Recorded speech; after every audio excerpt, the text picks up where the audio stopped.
ክቡራን የሴንት ሜሪ ዩኒቨርሲቲ ተማሪዎችና ስታፍ እንዲሁም አመራሮች እንደምን አላችሁ? ይሄ ቶክ ሾ ላይኛው ካምፓስ እያለን በጣም ታዋቂ የሚወደድና በየሳምንቱ የሚጠበቅ ቶክ ሾ ነበር። ወደዚህ ከተዘዋወርን በኋላ ሙሉ በሙሉ እዚህ ለማሰናዳት ትንሽ ተቸግረን ነበር።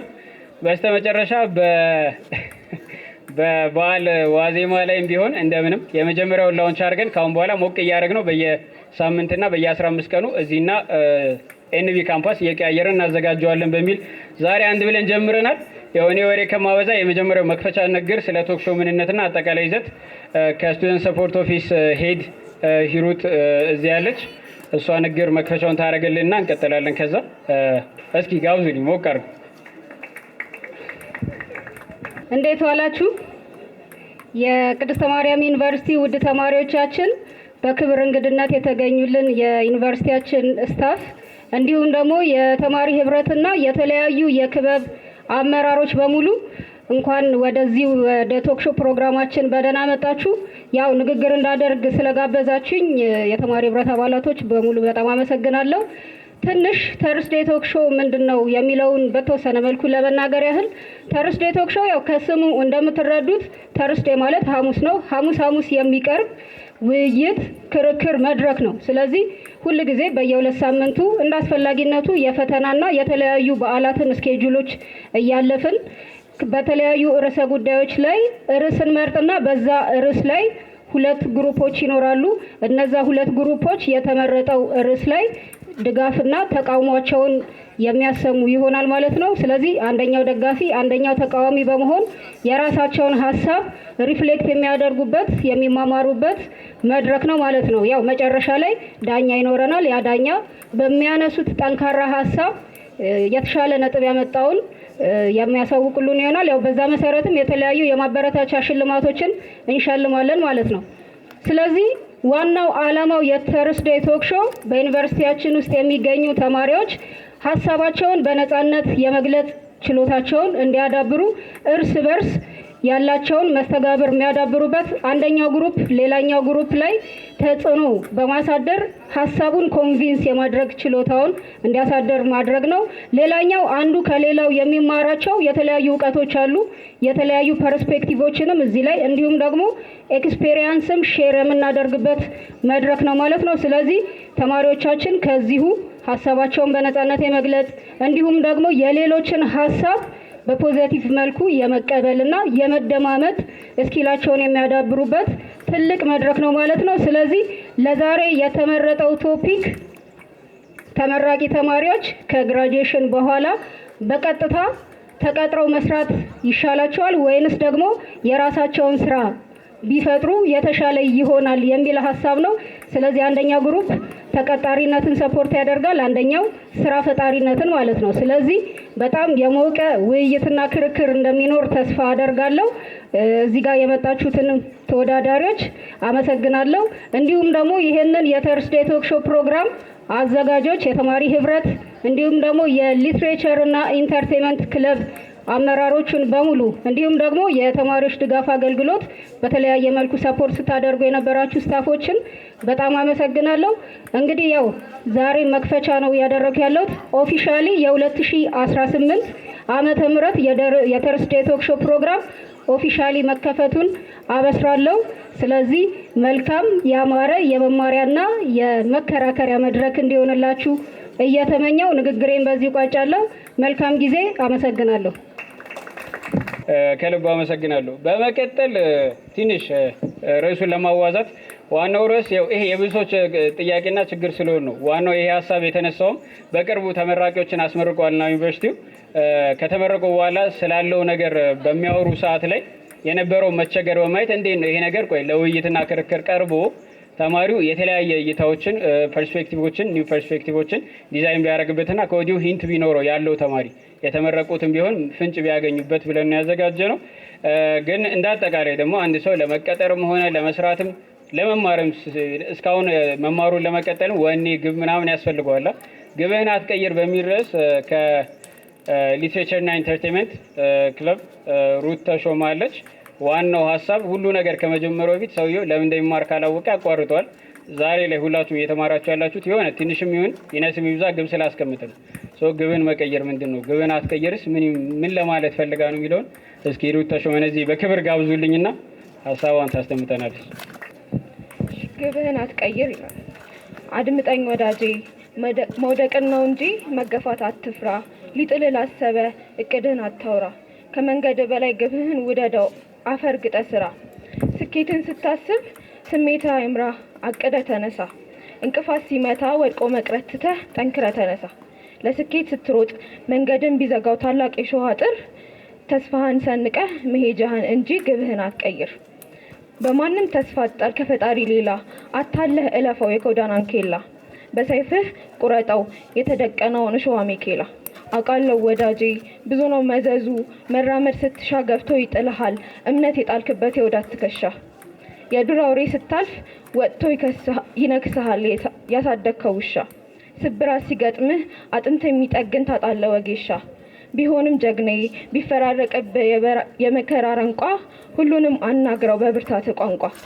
አድምጠኝ ዓለሜ አንተ ጀግና ሰው ነህ፣ ይሳካል ያሰብከው። ጉዞ ለመጀመር በቅድሚያ እቅድ አውጣ፣ መንገድህን ለካው። ህልምህን ብቻ ኑር፣ ሁሉንም አትጀምር፣ ሁሉንም አትንካው። በቃ በታጠረ ግቢ ወስዶ ከከተተ የጀመርከው ፈለግ፣ ዙሪያህን ተሽከርከር መውጫ መንገድ ፈልግ። አየኸው ወዳጄ በጀመርከው መንገድ አጥር ሲያጋጥምህ፣ መንገድህን ትተህ ግብህን ከቀየርክ በታጠረ ግቢ ታጥረህ ትቀራለህ። ለዚህ ነው መንገድህን እንጂ ግብህን አትቀይር ደጋግሜ የምልህ። አመሰግናለሁ። የመጨረሻው ትንሽ ትኩረቴን ስቦታልና የታጠረ ቤት ውስጥ እንዳለ ሰው አስባለችኝ። ለምሳሌ አሁን እዚህ ለሆነ ሚሽን ትምህርቴን ጀምሬያለሁና ከዛ የሆነ ነገር ፈረሰ ወይ የሆነ ነገር አጋጠመኝ፣ ተውኩት ማለት አስባችኋል 3 ዓመት የተማርኩትን ጥዬ መሄድ ማለት ነው። ስለዚህ አጥሩ ልክ የሆነ መሰናከል ሲኖር ሰውየው እዛቸው አጥር ከዞረ የሆነ አጥር ውስጥ የሚዞር ውሻ አስቡ። የጋርደን ውስጥ የውጭ ቤቶች ላይ ምንም ቀዳዳ ስለሌለው ዳሯን ይዞራል፣ ይመለሳል፣ አሁንም ይዞራል። ከአመት አመት አይቀየርም። አንዳንድ ጊዜ ያው በግል ችግር ምናምን ቢሆን አዲስ አበባ ዩኒቨርሲቲ ምናምን ብትሄዱ 9 ዓመት አድያረጉ ተቸግረው በጊዜ ጥበትም 10 ዓመት አንድ ኮርስን ሳይጨርሱ የቆዩ ብዙ ተማሪዎችን እናገኛለን። ይሄ አይነት ትግል እንግዲህ ሳልጨርስ አልቆምም ነው። ብዙ ነገር እያጋጠማቸው ሴቶች እየወለዱ አይተውትም፣ ነክሰው ይዘውት በስተመጨረሻ ተመርቀው ስናይ በጣም ቆንጆ ስኬት ነበር። እነሱም ያላቸው የትግላቸው ውጤትን ሲያገኙ ስሜቱ በጣም ከፍ ያለ ነበር። ግብህን አትቀይር እንግዲህ ከዚህም ጋር ይገናኛል። በጣም ከልብ እናመሰግናለን። በመቀጠል ስቱደንት ዩኒየን ያዘጋጀልን ጥያቄና መልስ አለ። ጥያቄና መልሱ ሽልማት ይኖረዋል። ከታዳሚ ቢሆን አሪፍ ነው። 2 ቡድን የምልክት ነው የሚሆነው። የካርድ ሽልማት አሉ። በነገራችሁ የዛሬ ፓኬጅ ይሞላል። በዓል የምታከብሩ ለበዓልም ይሆናቸው። ጥያቄና መልሱ የሚሆነው ቀለል ያለ ነው። የምልክት ሆኖ እኛ እንትን ነው የምናሳያችሁ ኬሪየር የስራ አይነት ለምሳሌ ልጥቀስ አንዱን። ለምሳሌ ኢንጂነር ከሆነ ኢንጂነሩን በምልክት ማሳየት ማለት ነው። እንደዚህ ኬሪየሮች ናቸው። ስለዚህ ስለ ጥያቄና መልሱ ኤክስፕሌን ማድረግ የሚመሩልን ሂሰኔን እና አርሴማን ወደ የተለያዩ የስራ መደቦች ይኖራሉ። እሱን በአካል እንቅስቃሴ መግለጽ ነው ማለት ነው። የ50 ብር ካርድ አለው። ለበዓል መደወያው ይሆነናል። ቤተሰብ መጠየቂያ ይሆነናል። ፍላጎት ያላችሁ እስቲ 2 ሰው 2 ሰው 4 ሰው 4 ሰው እስኪ እሺ ከማን ልጀምር ወይስ ከማን ልጀምር? ፍቃደኛ ግሩፕ አለ? እሺ ማን የሚያስረዳው? አንቺ ነሽ? ነይ የስራ መደብ እሺ። ቃላቱን መጥራት አይቻልም። የስራ መደብ መግለጽ አይቻልም። ግን በእንቅስቃሴ ነው የምታስረዳ ማለት ነው። አዎ በቃ በአካል እንቅስቃሴ አስተማሪ በትክክል ተመልሷል። የገመራን የኛ ቡድን እሺ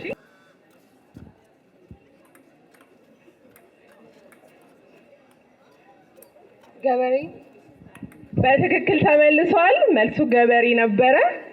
እሺ ሁለተኛው ቡድን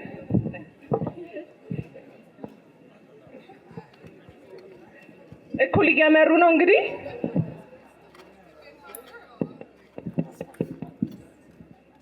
ዶክተር አልተቻሉም። በጣም ወይስ ጥያቄያችን ቀላል ነው? እሺ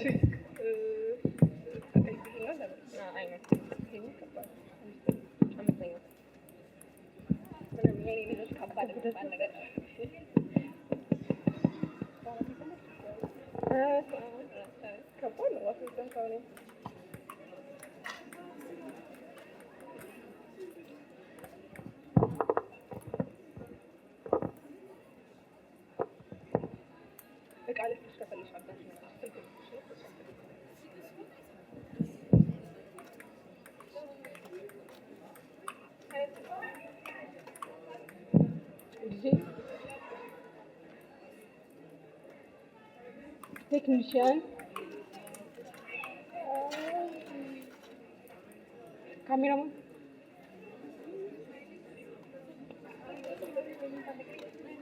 ሰዓት እያለቀ ነው።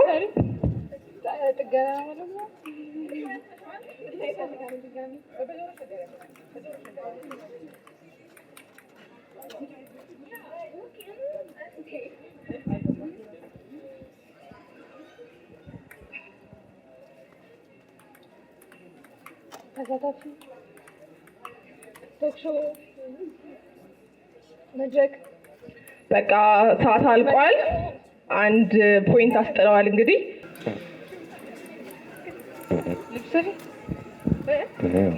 ልብስ ሰፊ በትክክል ተመልሷል። ልብስ ሰፊ ነበረ። ፖሊስ በትክክል ይሄም ተገኝቷል። ይሄኛው ትንሽ የሚፈትን የስራ አይነት ነው። እንግዲህ እናየዋለን።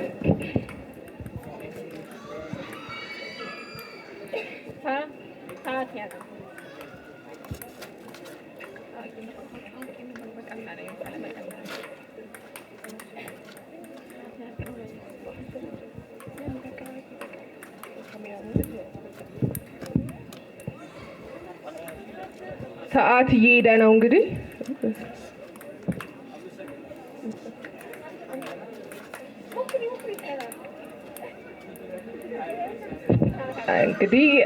አሁን እኩል ሆነዋል። ሁለቱም አንዳንድ ስተዋል። ይሄኛው ቱር ጋይድ ነው ወይም ደግሞ አስጎብኚ። ከባድ ነው ዲስክራይብ ለማድረግ።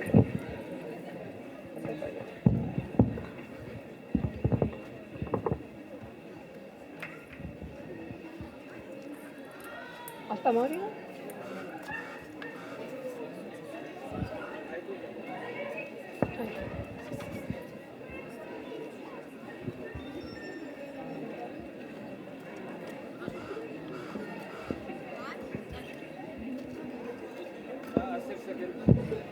ሰዓት እየሄደ ነው።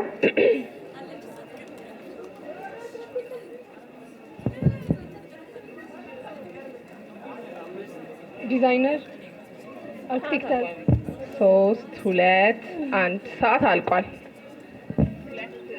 ታችኋል። መልሱ ሳይንቲስት ነው።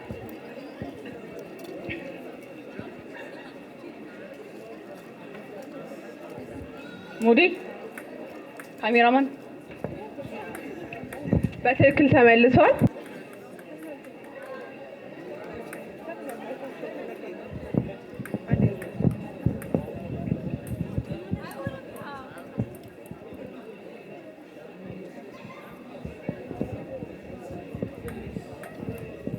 ሊስትሮ ጫማ የሚያጸዳ ተመልሷል። ሊስትሮ ነበረ። መለያ በቃ አሁን ሁለት ጥያቄዎች ናቸው። መለያ ነው የሚሆነው ለሁለቱም ቡድን።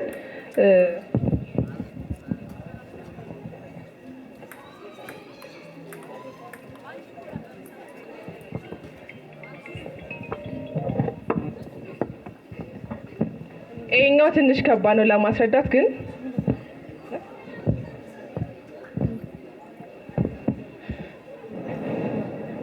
30 ሰከንዱ እስኪያልቅ ድረስ አንድ ካርድ ለታዳሚያን እንደ የበዓል ጊፍት አድርጋችሁ ያዙት። እኔ ቁጥሩን እናገራለሁ፣ እነሱ እስኪጨርሱ ሰከንዳቸውን በየመሃሉ እናገራለሁ። ቀድሞ በሞላ ነው ካርዱን። የ50 ብር ካርድ የ100 ብር ሊሆን ይችላል። ስለዚህ ስልካችሁን ከፍታችሁ ሬዲ አድርጉ። 5 ሰከንድ ነው የቀረው።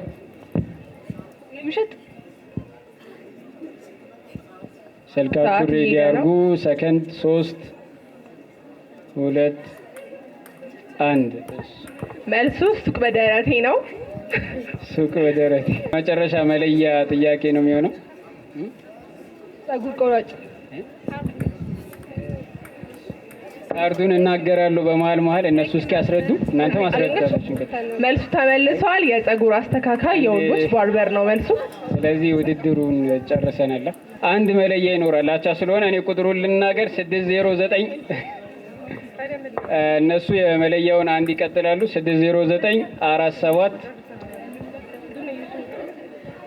በአንድ ያልናገርም በነገራችሁ ላይ መሀል ጠብ 609 የ100 ብር ሊሆን ይችላል፣ የ200 ብር ሊሆን ይችላል። ይሄ መለያ ነው። ቁጥሩን እንቀጥላለን። እነሱ መለያ 60947273273 መጀመር ትችላላችሁ። እነሱ ይቀጥላሉ። ጨዋታው በትክክል ተመልሷል። አሁን ካልተለዩ እንግዲህ ካርዱን ይካፈሉታል። ለሁለቱም እንሰጣቸዋለን ማለት ነው። ዋናው ፕሮግራማችን የክርክር ፕሮግራም ነውና ጥሩ ኢንሳይት የምታገኙበት ይሆናል። ወደሱ እናልፋለን። ቀጣይ ስለዚህ ሁለቱም ስለመለሱ እንግዲህ የካርድ ሽልማቱን ለሁለቱም እንሰጣለን። አንድ ሞራል ስጡልን ለነበረው አንድ ሞራል። በጣም እናመሰግናለን። ፕሮግራማችን እንደቀጠለ ነው።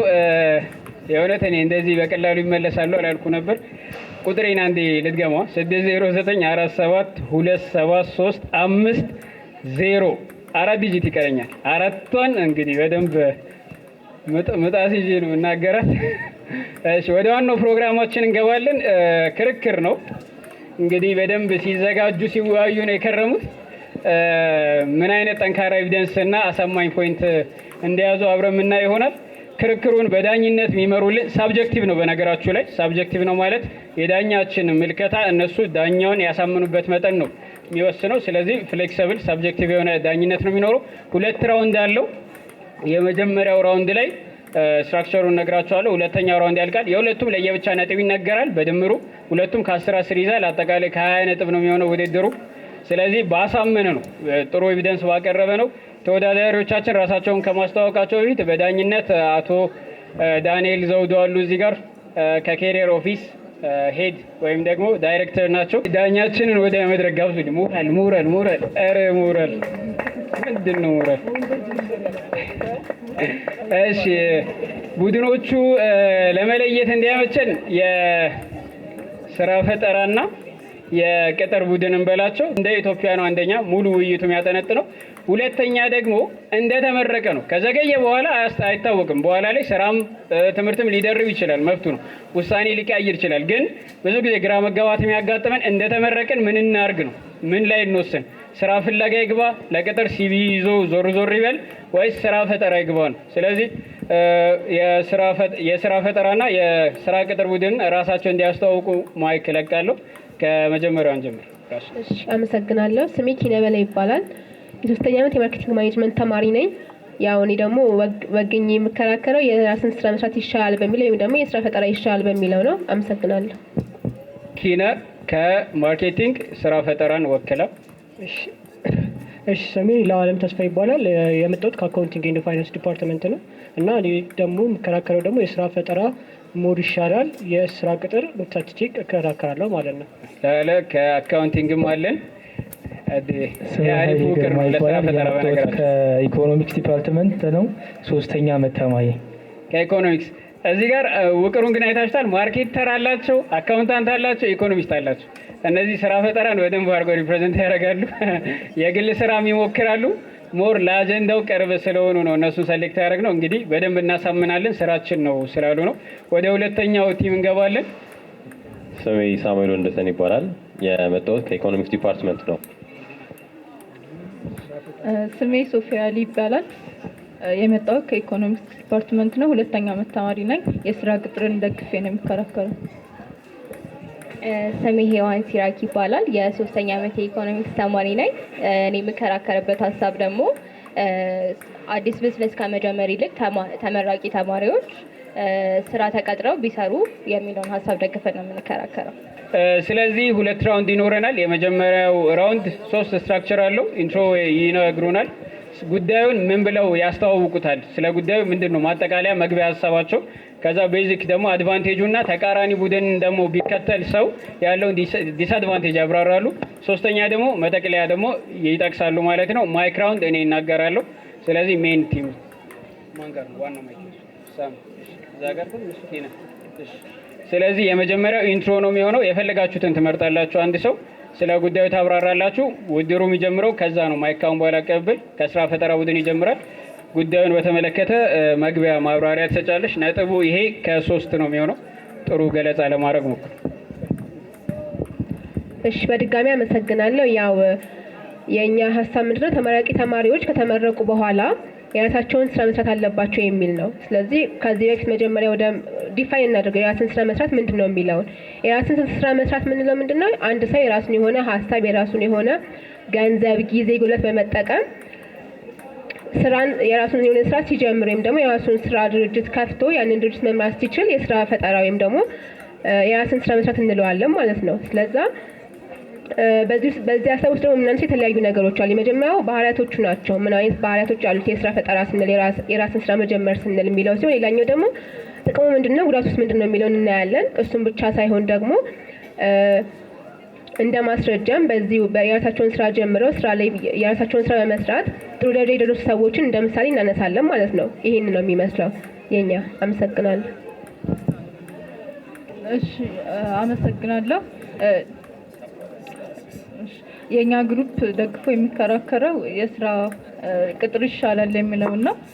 መጀመሪያ ያው ተቀጥረን ስንሰራ ከዩኒቨርሲቲ ወዳው እንደወጣን የተለያዩ ጥቅሞች አሉት። እነሱን ጥቅሞች ለማየት እንሞክራለን።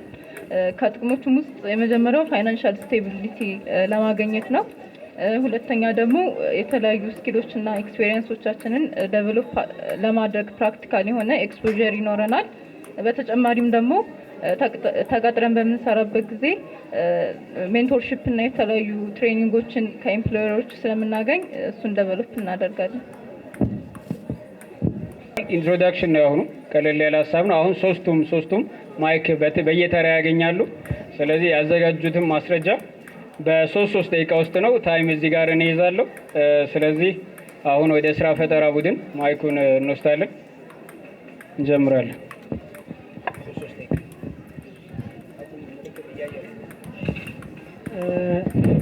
እሺ፣ እኔ የምናገረው አሁን የቡድን አጋሪ የተናገረችውን ሞር ደግፌ የምናገረው ነው።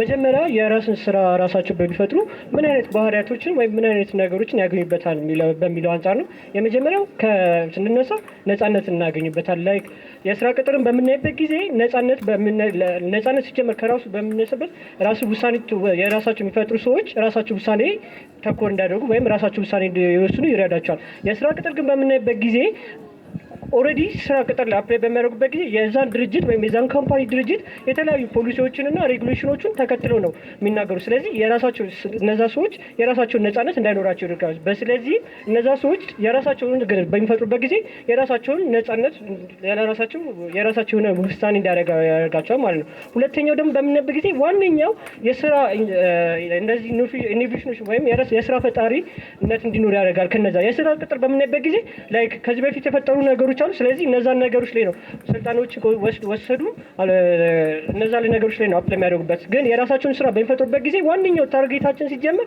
ፈጠራ ወይም ኢኖቬሽን አለ። ማለትም አዲስ ሀሳብና አዲስ ፈጠሮች አሉ። እነዛም አዲስ ሀሳብና አዲስ ፈጠሮች ስላሉ ነው ኢቭን የስራ ተቀጣሪዎች እኮ መጥተው እዛ ካምፓኒ እዛም ድርጅት ውስጥ መቀጠር የቻሉት ወይም ደግሞ እንዲሁም ደግሞ የተለያዩ አገልግሎቶችን መስጠት የቻሉት ማለት ነው። እነዛ ኢኖቬሽኖች እና እነዛ አዲስ ሀሳቦች ባይኖሩ ኖር እነዛ ስራ ተቀጣሪዎች ራሱ እዛ ድረስ ወይም እዛ ካምፓኒ ውስጥ መጥተው የራሳቸውን ነገር መስራት አይችሉም ማለት ነው። ሶስተኛው ደግሞ ኃላፊነትን በምናይበት ጊዜ ሁሉም ጉዳዮች ላይ ያ ሰው ወይም ራሳቸው የፈጠረው ሰው ተቆጣጣሪ መሆን ያደርጋል። ለምሳሌ በምናይበት ጊዜ የስራ ቅጥር ላይ በምናይበት ጊዜ ኃላፊነትን በምናይበት ጊዜ ከነሱ በላይ ያለ አለቃቸው ወይም ደግሞ የዛ ካምፓኒ ኦነራቸው ነው የሚቆጣጠራቸው ማለት ነው። እነዛ ግን ራሳቸው የሚፈጥሩ ሰዎች ግን የራሳቸው ካምፓኒ ላላቸው የራሳቸው ቢዝነስ ማይንድ አልቲቱድ ነው ያላቸው። ስለዚህ እነዛ ነገሮች ደግሞ ራሳቸው ናቸው ሜንቶር ያለባቸው ማለት ነው። ስለዚህ ሞር ኃላፊነት እንዲሰማቸውና ሞር ደግሞ የተሻለ እንዲሰሩ ያደርጋቸዋል ማለት ነው። ሶስተኛው ደግሞ ከትጋት ወይም ሃርድ ወርክ ነገር ነው ማለት ነው።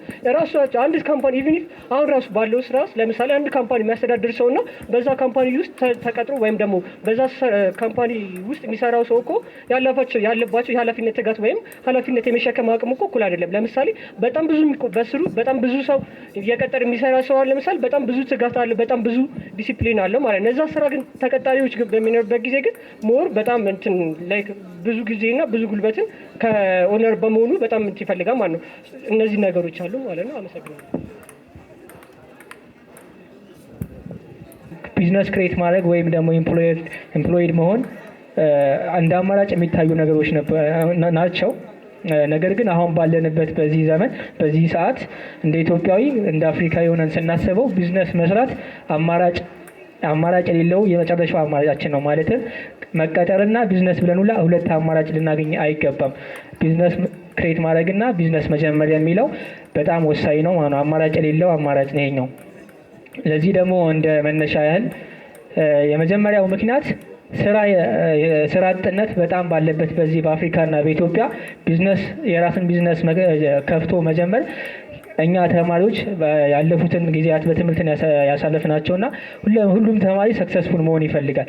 ከዚህ አንጻር ሲታይ እያንዳንዱ ተማሪ ሰክሰስፉል እንዲሆን በአጭር ጊዜ የራሱን ቢዝነስ ክሬት ማድረግ አለበት። ምክንያቱም ስራ አጥነት ስላለማ በዚህ ስራ አጥነት ዘመን ውስጥ ስራ መጠበቅ ሞኝነት ነው። ሌላውን ስናይ ደግሞ ለምሳሌ በየአመቱ አፍሪካ ላይ ወደ 12 ሚሊዮን የሚሆኑ ሰዎች ይመረቃሉ፣ ግራጁዌት ያደርጋሉ፣ ኢትዮጵያንም ጨምሮ ማለት ነው።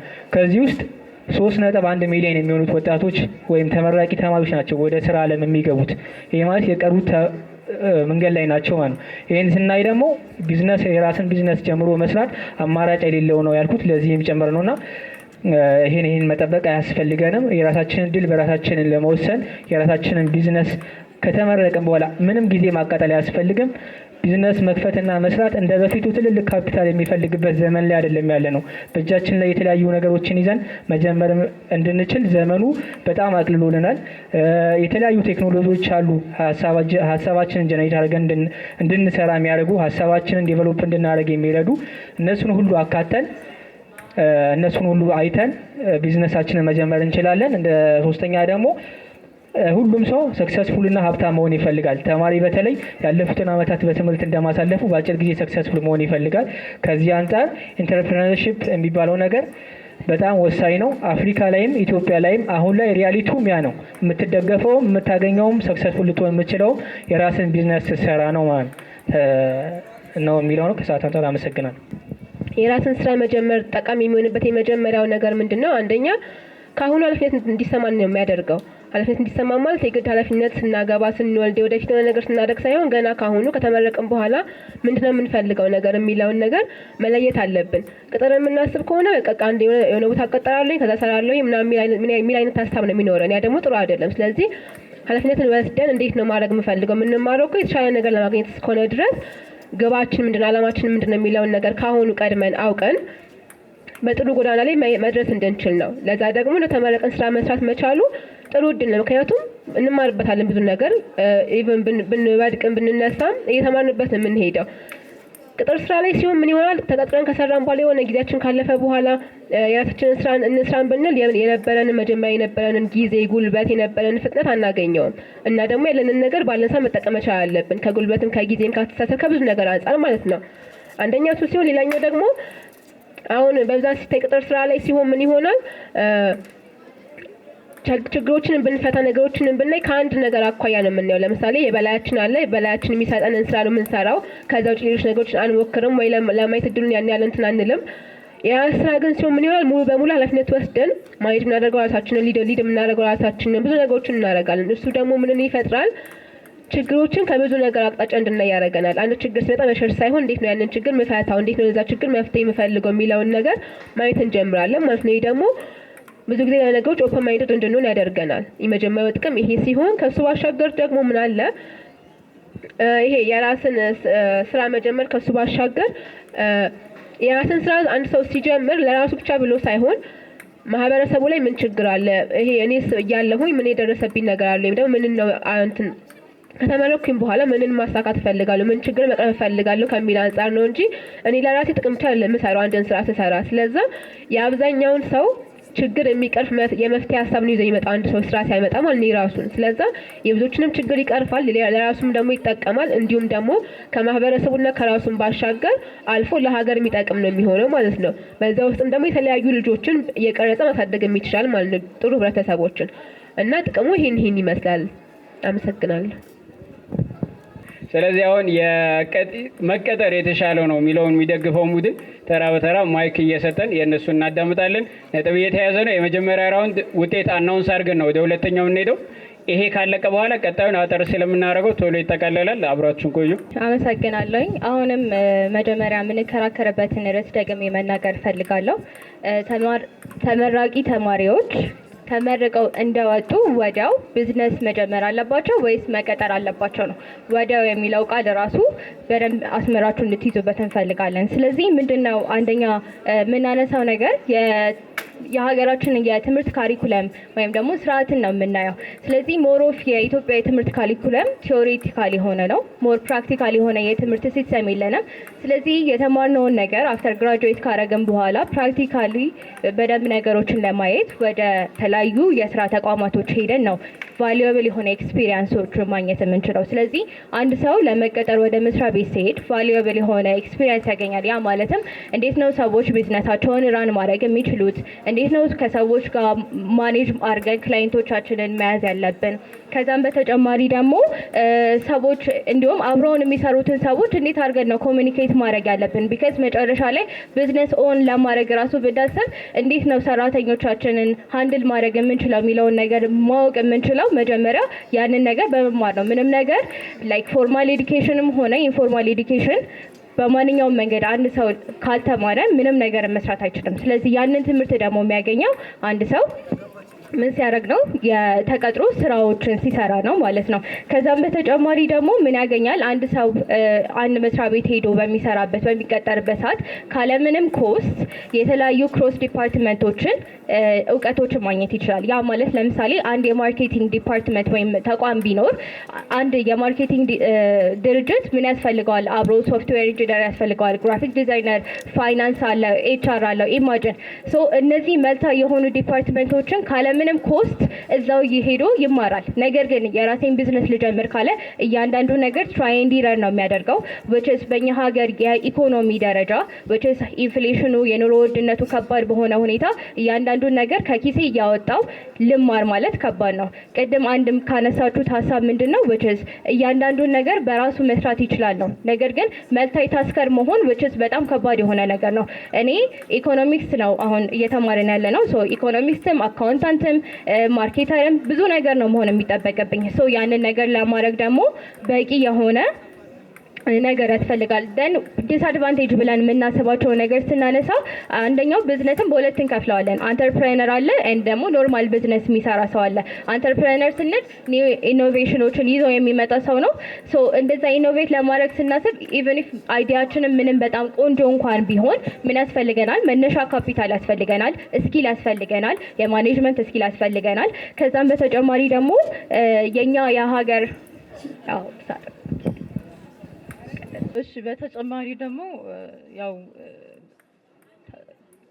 ቅጥርን ደግፈን ስንከራከር የቅጥር አድቫንቴጆችን በተወሰነ መንገድ እየጠቀሰች ነበር።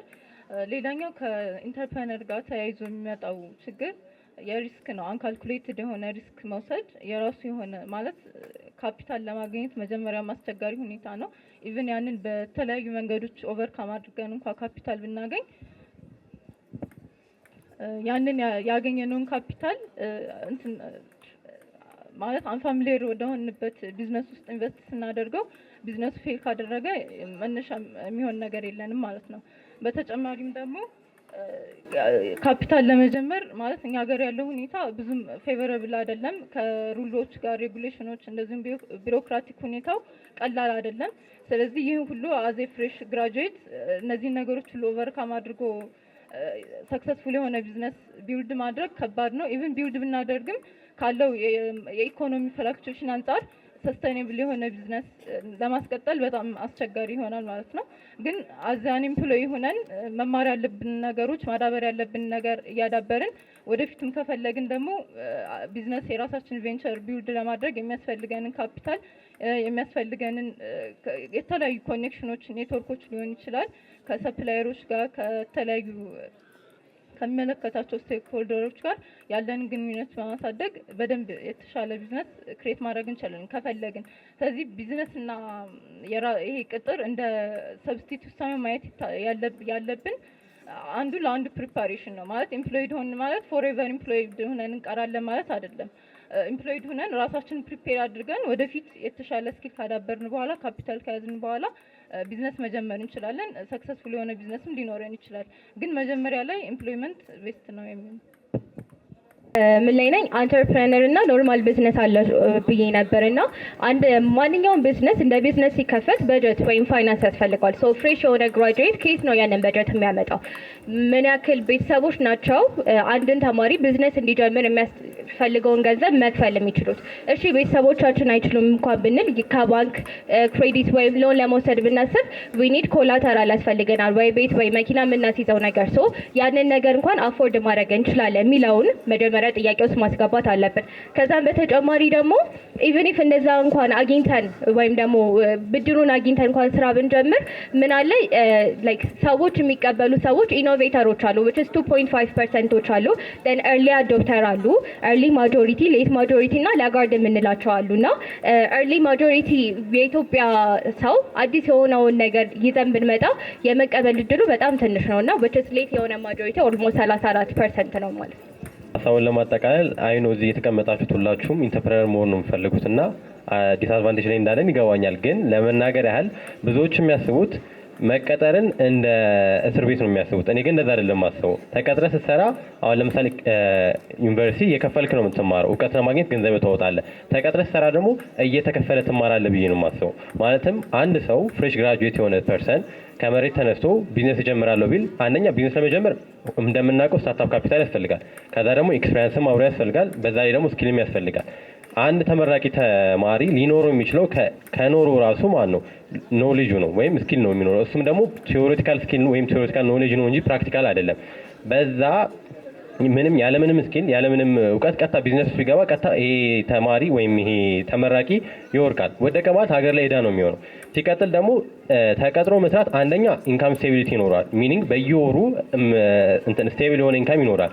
ሲቀጥል ደግሞ ማለት ነው ተቀጥረ ሰራ የተለያዩ ኮኔክሽኖችን ክሬት ታደርጋለህ። ቢዝነስ እንዴት ስራ እንደሚደረግ ትማራለህ፣ ታያለህ፣ ከተለያዩ ሰዎች ሜንተሮችን ታገኛለህ። ፕራክቲካል ኖሌጁን ገብተህ እንዴት ቢዝነስ እንደሚሰራ ታየዋለህ ማለት ነው። ያ ምንድነው ስኪልም ኤክስፒሪየንስንም አብሮ ይጨምርልሃል። ከዛ በመቀጠል ደግሞ ተቀጥሮ መስራት አንደኛው የወደፊትን ራሱ የተረጋገጠ ነው የሚሆነው። ምክንያቱም ተቀጥረ ሰራ ፔንሽን የሚባል ነገር አለ፣ ጡረታ ማለት ነው። አካውንቲንግ ተማሪዎች ፋሚሊየር ናቸው ከእንደዚህ አይነት ነገር። ጡረታ አለ፣ ሚኒንግ የወደፊት ራሱ ጋራንቲዝ የሆነ እንትን አለ፣ ስቴቢሊቲ አለ ማለት ነው። ከዛ ደግሞ ኢንሹራንስም አብሮ ይመጣል፣ ሚኒንግ ህይወት ላይ የማይታሰብ ነገር ሰው ነን፣ አደጋ ሊፈጠር ይችላል፣ አይታወቅም። የማይታሰብ ነገር ቢፈጠር እንኳን ከበር የሚያደርግልህ አንድ ነገር አለ። ያ ማለት ከቢዝነስ ጋር ስናነጻጽረው ቢዝነስ ለፍሬሽ ግራጁዌቶች ወይም ለፍሬሽ ግራጁዌቶች ብቻ አይደለም፣ ስታርታፕ ካፒታል ላላቸው ኤክስፒሪየንስም ላላቸው በጣም ሪስክ የሆነ ኢንቫይሮንመንት ነው የሚሆነው። ምክንያቱም የሆነ ሳለ የምትሰራው ቢዝነስ ቢወርምብክ ቀጥታ አንተ የት ነው? ሆምለስ ነህ፣ መሬት ላይ ነው ያለው ማለት ነው።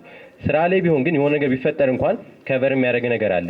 ቀጥታ አሁን እነዚህ ፍሬሽ ግራጁዌቶች እንዳለ ቢዝነስ ዲቨሎፕ እንዲያደርጉ ኢንካሬጅ የምታደርጋቸው ከሆነ ያለምንም ስኪል ያለምንም እውቀት ያለምንም ኤክስፒሪየንስ ኢንካሬጅ የምናደርጋቸው ከሆነ እነዚህ ሰዎች የመውደቅ እንትናቸው በጣም ጋራንቲድ ነው። ቢዝነሱ ፌል የማድረግ እንትኑ በጣም ጋራንቲድ ነው። ፌል ሲያደርግ እነዛ ሰዎች የት ነው የሚሆኑት? ቤተሰብ ላይ ዲፔንደንት ነው የሚሆኑት። ከቤተሰብም አልፎ ደግሞ ሀገር ላይም ዲፔንደንት ነው የሚሆኑት።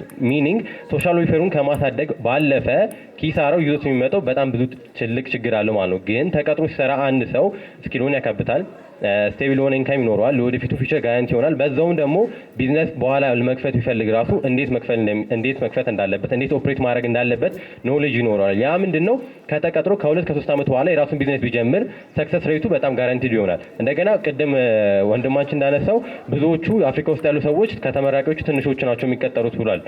እንደዛ ከሆነ ኔሴሲቲ ኢንተርፕረነር ነው የሚሆነው። ስለዚህ ኢንተርፕረነር ሲሆን ደግሞ በግዴታ ኢንተርፕረነር ነው እንጂ የሚሆነው ፈልጎት አይደለም። ያ ደግሞ ሰክሰስ ሬቱን በጣም ያዳክመዋል ማለት ነው። ይሄንን ወደ ነጥብ እስክንቀይረው የ2 ደቂቃ የሙዚቃ እረፍት እንወስድና ቁጥሬን ደግመዋለሁ። ሜቢ ወደ 5-6 ሰው እየጠራ የሚያናገረኝ ቁጥሩን ድገምልኝ ስለሆነ ቁጥሩን ደግመውና የሙዚቃ እረፍት እየወሰድን ወደ ሁለተኛ ራውንድ እንሄዳለን። ሁለተኛ ራውንድ ላይ በጣም ለማሳጠር 2 ደቂቃ ለ2 ሰው ነው የምሰጠው።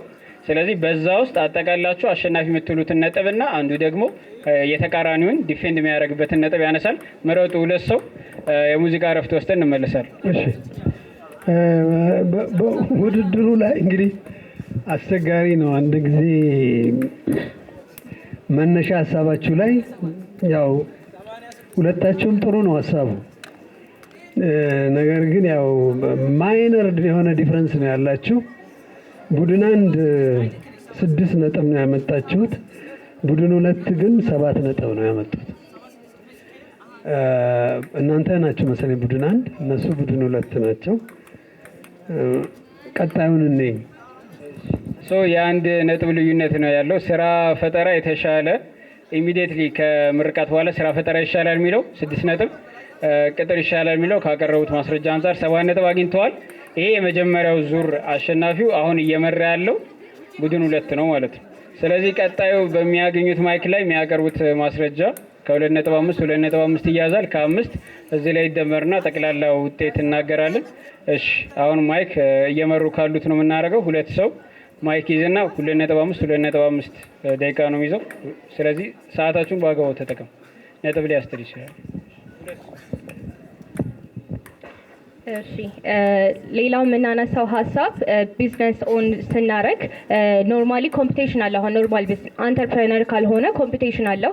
ያ ማለት እነሱ አሲሜትሪክ የሆነ ኢንፎርሜሽን አላቸው፣ ከኛ የተሻለ ኤክስፒሪየንስ ኮኔክሽን አላቸው። ሶ ያ ነገር መኖሩ ደግሞ ለእነሱ ዲስአድቫንቴጅ ነው፣ ወይም አዲስ ቢዝነስ ልጀምር ብሎ ለሚያነሳው ቅድም እንዳልኳችሁ ማለት ነው። ከዛም በተጨማሪ አንተርፕረነሮች ደግሞ አዲስ ፈጠራ ይዘው እንዳቢሉ ያለው የኢትዮጵያ ወይም አዲስ ነገርን የመቀበል ፐርሰንታችን ኦልሞስት ወደ 34% ነው which is ሌት የሆነ ማጆሪቲ ነው አክሴፕት ነገሮችን በማድረግ ሶ አዲስ የሆነ ቢዝነስ እስከምንለማመድ የምናገኘውን እኛ የምንከስረውን ወይም ደግሞ የምናጣውን ነገር ማሰብ አለብን። ከዛም በተጨማሪ ደግሞ ለምሳሌ ቴሌብርን መውሰድ እንችላለን። ቴሌብርን አሁን ብዙ ሰው ይጠቀማል። ነገር ግን ብዙ ሰው እየተጠቀመው ያለው ለምንድን ነው?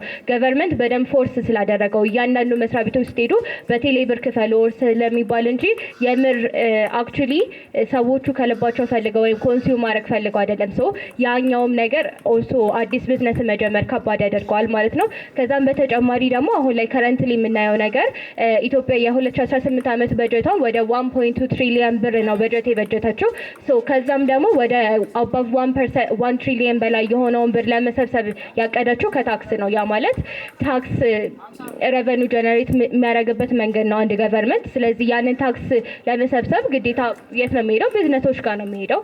ስለዚህ በዚህ ደግሞ ቢዝነሱ እንዳለ ሆኖ ፍላክቹዌሽን የኢንተረስት ሬት ኤክስቼንጅ ሬት ፍላክቹዌሽን መኖሯቸው ደግሞ ምን ያመጣል ማለት ነው? አሁን ላይ ከረንትሊ ብዙ ሰዎች ላይሰንሳቸውን የንግድ ፍቃዳቸውን እየመለሱ ይገኛሉ። ስለዚህ በእንደዚህ አይነት ሪስኪ በሆነ ሲቹዌሽን ቢዝነስ መጀመር በጣም ከባድ ያደርገዋል። ከዛም በተጨማሪ ደግሞ እንደምታዩት ገቨርንመንት ወይም ደግሞ ብሔራዊ ባንክ በየጊዜው በየ2 በየ3 ወሩ አዳዲስ የሆኑ መግለጫዎችን ሪፖርቶችን ያወጣል።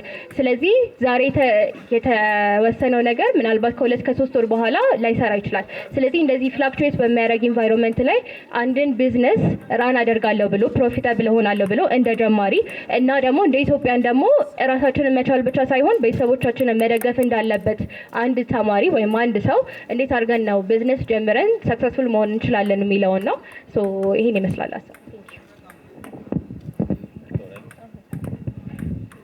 ሶ የኔ ጥያቄ የሚሆነው አንደኛ አንድ ሰው ኢንተርፕረነር ሲሆን ወይም ቢዝነስ ፈጣሪ ሲሆን ከእሱ አልፎ የተለያዩ ሰዎችና ሀገሩ እንዲጠቀም ነው የሚታሰበው። ዊች ሚንስ ከራሱ በላይ ሌላ ስራ መፍጠር አለበት ተብሎ ይታሰባል ማለት ነው። ቅድም በአነሳው አንጻር 12 ሚሊዮን ከአፍሪካ እንኳን 12 ሚሊዮን ተመራቂዎች ይመረቃሉ ብላል። ከዛ ውስጥ 3.1 ሚሊዮን ነው ስራ የሚያገኘው ብላል። ዊች ሚንስ የተቀሩት ስራ መፍጠር አቅቷቸው ነው ወይ? እነሱ የ12 ሚሊዮን መሸከም የሚችል ስራ መፈጠር አቅቶት ነው ወይስ ከሆነ ለምን ተፈጠረው የሚለውን ጥያቄ ያነሳል። ቀጣይ ደግሞ ማንሳት እንፈልገው ዳታ በወርልድ ባንክ በተሰራ ኢዝ ኦፍ ዱይንግ ቢዝነስ ላይ በተሰራ ኢትዮጵያ ከ190 ሀገራት ውስጥ 159ኛ ላይ ነች። ሚኒንግ ቢዝነስ ሰርቶ እዚህ ሀገር ውስጥ ፋንክሽን ለማድረግ በጣም ከባድ ነው ማለትም ማለት ነው። አንድ ፍሬሽ ግራጁዌትን ስራ ፍጠር ብላችሁ በምታበረታቱ ጊዜ ያለምንም ስኪል ያለምንም ካፒታል ስራ ተነስቶ በሚፈጥርበት ጊዜ የመክሰር እንትኑ በጣም ፕሮባቢሊቲ በጣም ከፍተኛ ነው የሚሆነው። ዊች ሚንስ ያ ቢዝነስ ፍጠር ያበረታታችሁት ፐርሰን ተመልሶ ህዝብ ላይ ነው የሚወርቀው ወይም ቤተሰቡ ላይ ነው ዲፔንደንት የሚሆነው። እንደገና እንደምናውቀው ከፍሬሽ ግራጁዌቶች ቢያንስ አትሊስት 2 ዓመት አላቸው። እስከ 2 ዓመት ምንም ስራ ካላገኙ ከዛ በኋላ ዲግሪያቸው ሞር ወረቀት ነው እንጂ የሚሆነው ቫሉዌብል አይሆንም። ምክንያቱም ምንም እስካሁን አልሰሩበትም። ቲዮሪቲካል ኖሌጅ ነው፣ እሱም ይጠፋል ተብሎ ይታሰባል። እንደዛ ከሆነ ያን እስከ 2 ዓመት ያለችውን ጊዜ ቢዝነስ ፈጥራለሁ ብሎ ልጁ ደህና ቢዝነስ ሳይሰራበት ወይም ለራሱም ለቤተሰቡም ሳይጠቅም ያን ጊዜ ካቃጠለ በኋላ ማን ነው የሚቀጥረው የሚለውን ጥያቄ ያስነሳል። ሲቀጥል ደግሞ ቅድም ያነሳችሁ ጥያቄ ላይ ነፃነት ይኖረዋል፣ የራሱ ነፃነት ይኖረዋል፣ እንደፈለገ መሆን ይችላል ብላችኋል። ነፃነት እንዴት ነው ዲፋይን የምናደርገው? ነፃነት 4 ሰዓት ገብቶ 9 ሰዓት ላይ መውጣት ነው? ላይክ ዴዲኬሽኑ እንዴት ሊኖረው ይችላል? ዴዲኬሽኑ እንዴት ሊያመጣው ይችላል? ምክንያቱም እንደምናውቀው ሁሉም ተማሪ እንኳን ስራ ላይ ሙሉ ጊዜው ስፔንድ ለማድረግ ቀርቶ ክላስ ገብቶ ለመማር ራሱ ጊዜ በጣም እየተቸገረ ያለበት ጊዜ ነው። ያን ዴዲኬሽን ከየት ሊያመጣው ይችላል የሚለውን ጥያቄ ያስነሳል ማለት ነው። መጨረሻ ዙር ማይክ ነው የምሰጠው። 2 ማይክ ያገኙና ውድድሩ በዛ ያልቃል። ከግጥም በኋላ ካርዱን ሙሉ እናገራለሁ። ጠብቁ።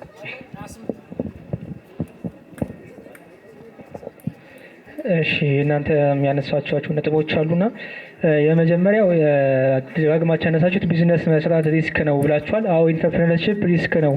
ግን አሁን ኢትዮጵያ ውስጥ ምንም ካለማድረግና ስራ ካለመስራት እንደመጠበቅ ያህል ሪስኪ ነገር የለም። ይሄ ስራ ለመጠበቅ የሚባለው ራሱ በጣም ቢገር የሆነ ሪስክ ነው ማለት ነው ከቢዝነስ ከመስራት አንጻር። ሲቀጥል እዚህ ጋር ያሉ ብዙ ተማሪዎች አሉና ሁሉንም ብጠይቋቸው ቢዝነስ መስራት ትፈልጋላችሁ ወይ ስራ ኢሚዲየትሊ አፍተር ግራጁዌሽን ማለት ነው ብጠይቋቸው የሁሉም መልስ አንድ አይነት ነው፣ ቢዝነስ መስራት እፈልጋለሁ ነው። ከዛ የሚያነሱት ጥያቄ አለ፣ የተለያዩ ችግሮች አሉ ብሎ ያነሳሉ።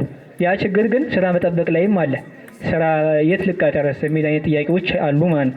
ስለዚህ አብዛኛው እንደ ሪያሊቲው ቢዝነስ መስራት የማጆሪቲ የሁሉም ምርጫ ነው ማለት እችላለሁ። ሁለተኛ ደግሞ ከሳይኮሎጂካል አንጻርም እናንተ አሁን ፋይናንሻል ስቴብል ለመሆን በወር የተረጋገጠ 5000 ወይም 10000 ብር ለማግኘት ነው እርግጠኛ ሆናችሁ ነው ስትቀጠሩ ማለት ነው። ነገር ግን ይሄ የፋይናንሻል ስቴብል መሆን ለእኛ ለተማሪዎች አስፈላጊ ነው ብዬም አላምንም። እኛ ተማሪዎች ፖቴንሻል አለን። ይሄ መቀጠር ደግሞ ፖቴንሻላችንን ይገልብናል። እኛ የሰው ልጅ በተፈጥሮ አይምሮ በጣም ሰፊ ነው። ያ ማለት በተሰጠው ነገር ነው የሚሰራው። የአለቆችን ትእዛዝ መቀበል ከጀመረ ሁሌም ያንን ትእዛዝ መቀበል ነው ስቴብል ዞኑ ማለት ነው። ከዛ ኮምፎርት ዞን መውጣት አይፈልግም። ይሄ ሳይኮሎጂካል ኢፌክት ራሱ ባለንበት ቆመን እንድንቀርና ቢዝነስ እንዳንሰራ የሚያደርገን ነው። ሁለተኛ አሁን ያሉ ከረንት ሲቹዌሽኖች ዲጂታል ኢትዮጵያን የመፍጠር የሚባል ትልቅ እቅድ ተይዟል እና ዲጂታል ኢትዮጵያ ውስጥ ስራ ቀጠር የሚባል ፕላኒንግ ቦታ በጣም ትንሽ ፐርሰንት ነው የተሰጠው። ያ ማለት በዲጂታል ኢትዮጵያ ሁሉም ሰው ክሬቲቭ ሆኖ የራሱን ሀሳቦች የቢዝነስ ሀሳቦች እንዲያስቀጥል እንጂ ስራ እንዲጠብቅ እድል አይሰጠውም። የአሁኑ የኢትዮጵያ ፖሊሶችም የሚያመለክቱት እያንዳንዱን ሰው ስራ ፈጣሪ ለማድረግ ነው እንጂ ስራ ጠባቂ እንዳይሆን ነው።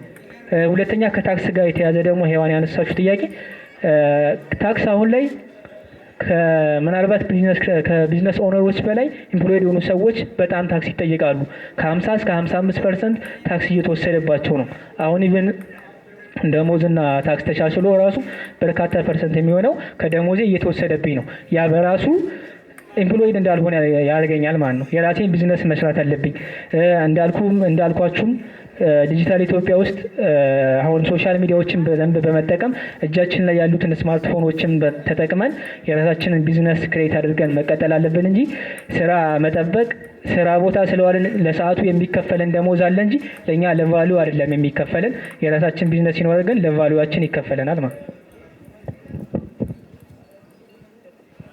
እሺ ለኔ ደግሞ ማንሳት ፈልገው ምክንያት ከተወሰኑ ዓመታት በፊት የነበረውን ኮቪድ ታይም ማንሳት ፈልጋለሁ። ላይክ ኮቪድ ታይም ኢንሃቢት በሚሆንበት ጊዜ በጣም በብዙ ሚሊዮን የሚቆጠሩ ኢምፕሎይዎች ናቸው ከካምፓኒያቸው መቀነስ። ምክንያቱም በዛ ሰዓት የነበረው አክሲደንት ላይክ ምንም አይነት የነበረውን አክሲደንት ይታወቃል። ላይክ በብዙ ሚሊዮኖች የሚቆጠሩ ሰራተኞች ነው ከካምፓኒያቸው የተቀረጹ። ያ የሚሆንበት ምክንያት አንደኛ ወረርሽኝ የሚያስከትለው በካምፓኒ ላይ እና በሰራተኞቹ ላይ እንዴት እና መተላለፊያ መንገድ። ስለዚህ ሚሊዮን ሰራተኞች በሚቀነሱበት ጊዜ እነዛ ሰዎች ደግሞ ምን ይሆናሉ? ኢንካም ኢንስቴቢሊቲ ያጋጥማቸው። ማለትም እነዛ የሚያገኟቸውን ከዚህ በፊት የሚያገኟቸውን የኢንካም መጠኖች እየቀነሱ ይመጣሉ ማለት ነው። ኢቭን እንደውም አሁን ደግሞ ሞር ኢኖቬሽን ደግሞ የሚያስፈልግበት ዘመን ነው። ምክንያቱም ኤአይ ጄኔሬተሮች መጥተዋል። ላይክ ካምፓኒ በጣም ወደፊት በብዙ ሚሊዮን የሚቆጠሩ ሰራተኞች የሚቀነሱበት ጊዜ ነው። ምክንያቱም አንድ ካምፓኒ ወርከርስ ገብቶ የሚሰሩን ኤአይ ጄኔሬት ከዛም በላይ ደግሞ ፕሮፊቴብል ሆኖ እየሰራ ያለ ነገር ነው ማለት ነው። ኢቭን ኢፍ ደግሞ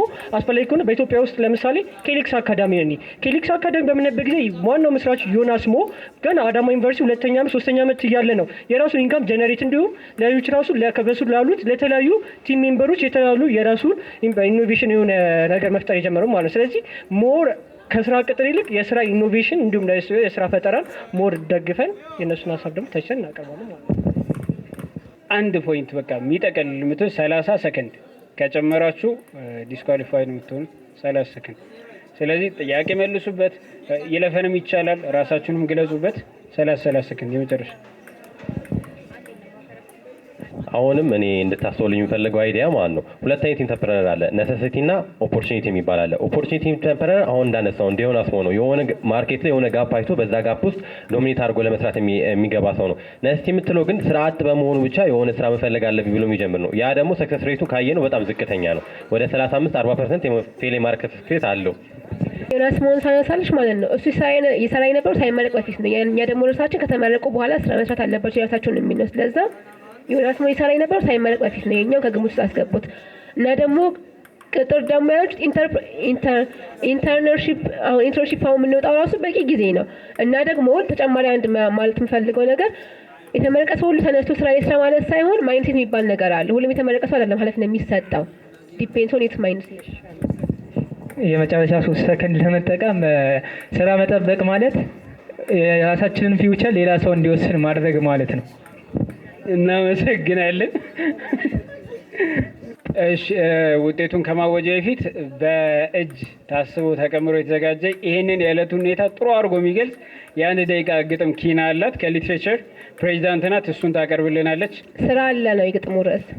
ሲባል እሰማለሁ ስራ አለ፣ ሲባል እሰማለሁ ስራ አለ፣ ሲባልም እሰማለሁ አረ የስራ ያለ፣ ጥረህ ግረህ ብላ ብሎ እንደታዘዘ ሚጣረው ሳይነጥፍ ሚጥረውም አለ፣ እንዳለ መታደል ወይም ያንን እድል ደርሶ እንዳለ ማየት እያሉ ይሉናል። እዚህ ሀገርማ ስራና አሰሪ መች ይገናኙና፣ አንዱ የተነሳ እኔ እዚህ ደረስኩት ጫማ ጠርጌ ነው ማስቲካ ዙሬ፣ አንዱ የሚነሳና እኔ እዚህ ደረስኩት ጠንክሬ ተምሬ፣ እኔ ግራ ገባኝ ከየት ወገን ልሁን፣ አውቃለሁ ስራ አለ ያለ የነበረ ሲኖር የሚቀጥል ነው፣ እኔ ግራ ይገባኝ ከመርቃት በኋላ እጣ ፈንታዬ ነው፣ ቅጥርን አያለው ለመጨረሻዋ ለበሩ አንድ ቀን 29 ቀንን ታግሶ መምጣትና መሄድን በእውን ሳንረዳው ጊዜ ማባከንን።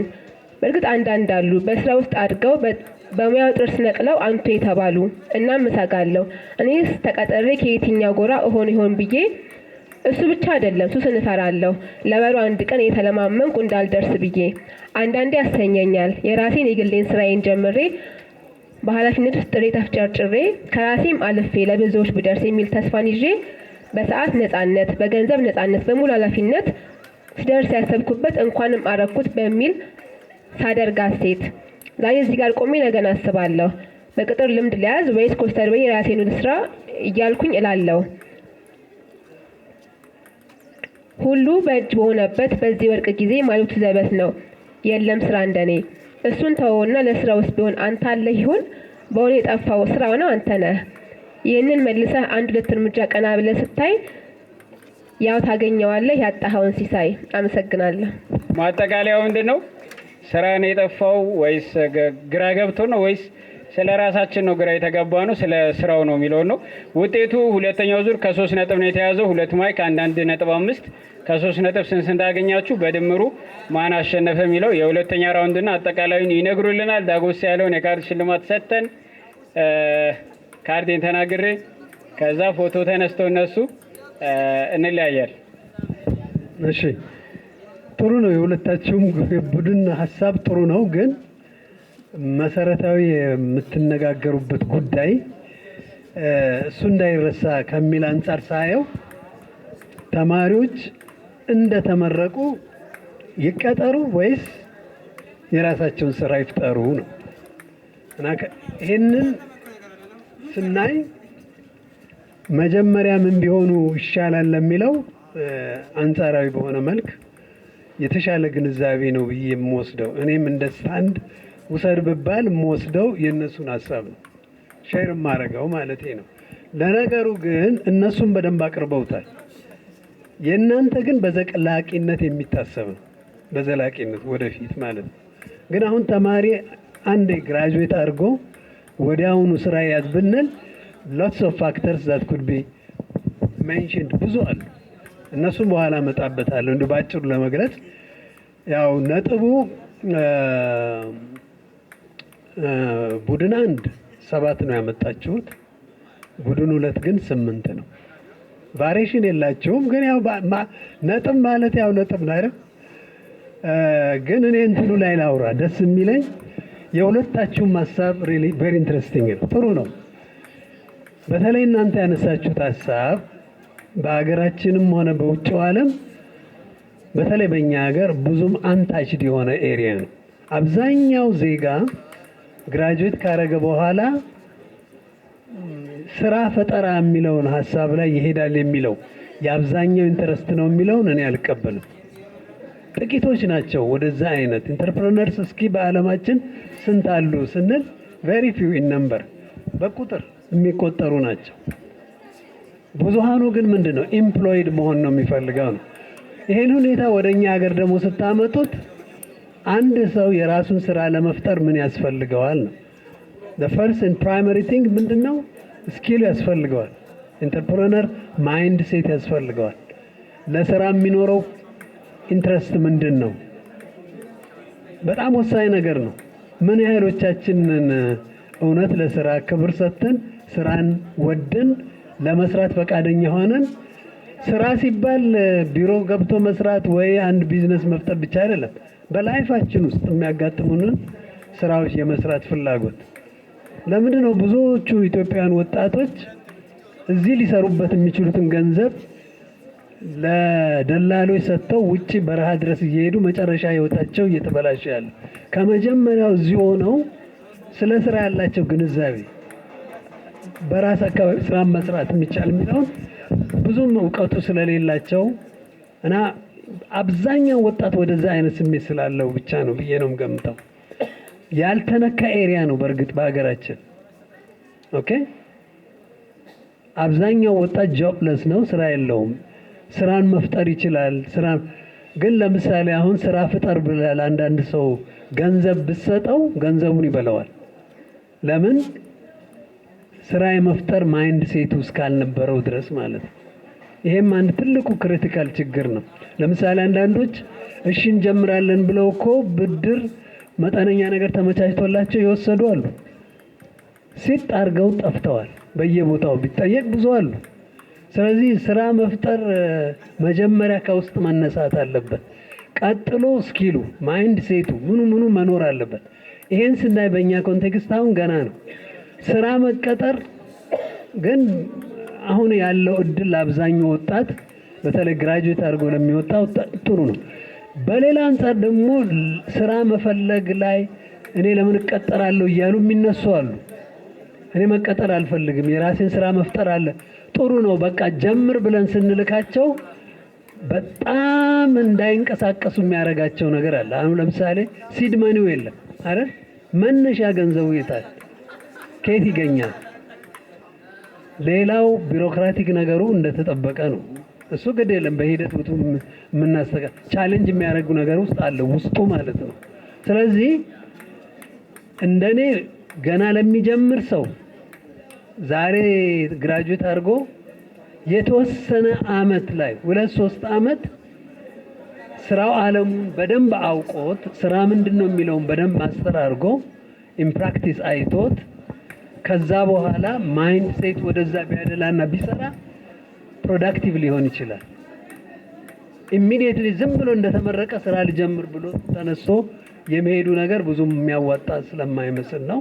ቅድም ያላችሁት ፋክተር አለና እኔ እንደው የውስጥ ምኞት ምንድነው ብትሉኝ አብዛኛው ወጣት የራሱን ስራ ፈጥሮ መኖር ቢችል ነው። that is my interest። ግን ኮንቴክስቹዋል በሆነ መልክ ሳየው አሁንም ያለውን ሁኔታ ስናይ ሰዎች ቢዝነስ ውስጥ ገብተው የሚያጋጥሟቸውን ቻሌንጆች ስናይ በተለይ የአሁኑ ወጣት ለስራ ያለን ግንዛቤ ፍላጎት ኦኬ ምንድነው የሚለውን ሳይ ትንሽ ስራ ምንድነው፣ ሰዎች ስራ እንዴት ይሰራሉ፣ ስራ መከበር አለው ህይወት እንዲህ የሚለውን እያዩ እየለመዱ እየተማሩ ቢመጡ ነው ከዛ በኋላ የራሳቸውን ስራ መፍጠር የሚችሉ እንጂ በቀላሉ የሚሸነፍ አይነት ወጣት ነው አይደል እንዴ? ትንሽ ጠይቀ አልተደረገልህም ከተባለ ምንድነው የምታረግ? ያልሆነ ሜጀር ሁሉ ትወስዳለህ አይደል? ይሄ በሆነበት ሁኔታ ተማሪዎች ወደዛ ይሄዱ ብዬ እኔ ግፊት አላረግም። ይልቁንም በስራው ዓለም ያለውን አካባቢ ምን ይመስላል የሚለውን አይተው የሚለው ነገር ይገዛኛል እና አም ሹር የሁላችሁም ሀሳብ አፕሪሼት ነው። በተደጋጋሚ በእነዚህ ኤሪያዎች ብንወያይ ደስ ይለኛል እና አመሰግናለሁ ስለጋበዛችሁኝ። ታንኪዩ። ሞራል ሞራል ሞራል። ያው ሁለት ሴክሽንን አንድ ላይ አንዴ ሞቅ አድርጋችሁ ወደ ቦታችሁ መልሱልኝ። እናመሰግናለን።